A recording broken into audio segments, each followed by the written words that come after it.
Aujourd'hui, on va parler d'un sujet qui revient tout le temps. Tinder, les applis de rencontres en général, et toutes ces histoires de hacks magiques. Tu sais, ces vidéos qui commencent toujours pareil.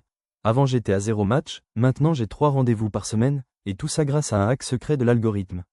Alors toi, tu regardes, tu attends, tu tends l'oreille. Tu te dis, ah tiens, peut-être qu'il y a vraiment un truc à apprendre. Et à la fin, tu découvres quoi? Que le hack, en fait, c'est surtout d'acheter une formation. Alors aujourd'hui, on va remettre les choses au clair.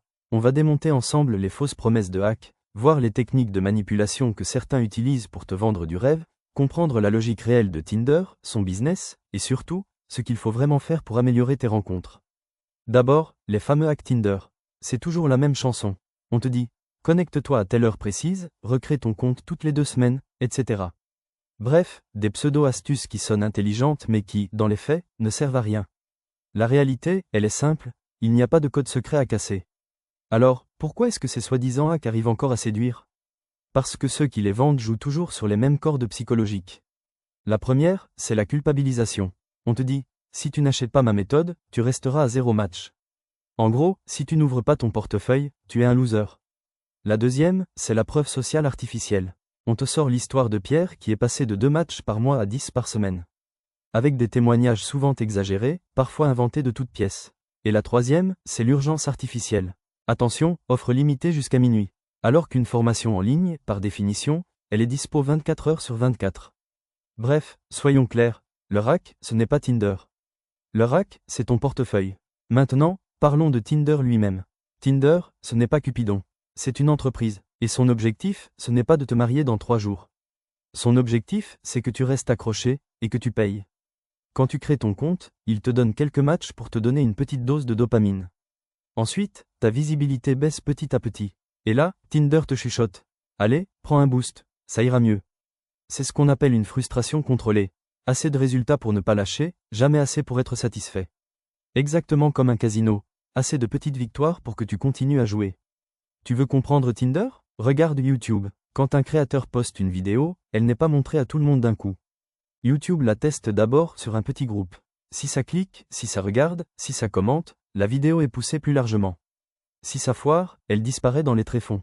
Eh bien Tinder, c'est pareil. Quand ton profil est actif ou que tu viens de le mettre à jour, il est montré à un petit panel de personnes. Si ces personnes valident, si ça match, si ça discute, Tinder dit « Ah, ce profil intéresse ». Et il le montre à plus de monde. Mais si tout le monde passe ton profil à gauche, ou si tu matches mais que tu n'écris jamais, ton profil descend. En gros, sur YouTube, ton contenu, c'est ta vidéo. Sur Tinder, ton contenu, c'est toi. Et l'appli décide si elle te pousse ou si elle te range dans un coin. Alors, la vraie question c'est, comment jouer avec ce système? Et la réponse est simple, tu optimises ce que tu contrôles. Tes photos doivent être claires, variées, naturelles. Ta bio courte, intrigante, qui donne envie de répondre. Tes matchs, tu y réponds vite, tu engages la conversation. Mais surtout, tu considères Tinder comme un outil, pas comme une béquille. Pas comme ta seule carte. Parce qu'au fond, le seul vrai hack, c'est toi, ton apparence, ton style, ta confiance. Tu peux acheter tous les boosts du monde, si tu ne travailles pas sur toi, ça ne changera rien. Fais du sport, soigne ton look, apprends à mieux t'exprimer, ose avoir de l'humour. Tu verras, ça marche aussi bien dans la vraie vie que sur une appli. Et au moins, ça ne disparaît pas quand l'abonnement expire. Et surtout, n'oublie pas que les rencontres existaient avant Tinder. Et devine quoi? Elles existent toujours. Oser parler à quelqu'un dans un café, à la salle de sport, à la caisse d'un magasin. Ça fait peur, oui, mais c'est là que tu développes vraiment ton charisme et tes compétences sociales.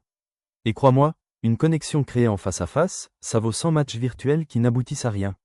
Alors, pour conclure, les hacks Tinder, c'est du vent. Les gourous jouent avec ta frustration pour te vendre des formations. Tinder lui-même est un business qui veut ton attention et ton argent. Mais utilisé intelligemment, ça reste un bon outil. Pas plus. Le vrai travail, c'est sur toi-même, et dans la vraie vie.